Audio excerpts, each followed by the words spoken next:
ప్రతి ఉదయం ఇంట్లో భక్తితో మధురంగా వినిపించే స్తోత్రం లలితా సహస్రనామం.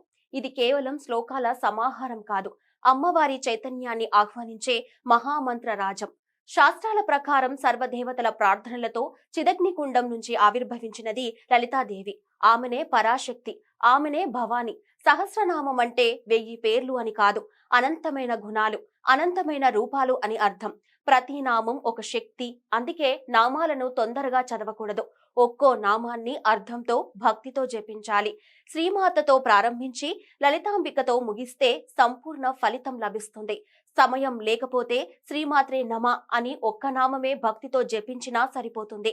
ఎర్రని వస్త్రాలు ధరించి పాశం, అంకుశం, పుష్ప బాణాలు ధరించిన రూపాన్ని మనసులో ధ్యానిస్తూ సహస్ర నామాలను పఠిస్తే మనసుకు శాంతి, ఇంటికి శ్రేయస్సు కలుగుతాయి. భక్తితో చదివిన లలిత సహస్రనామం 33 కోట్ల దేవతలను ఆరాధించిన ఫలితాన్ని ఇస్తుందని విశ్వాసం.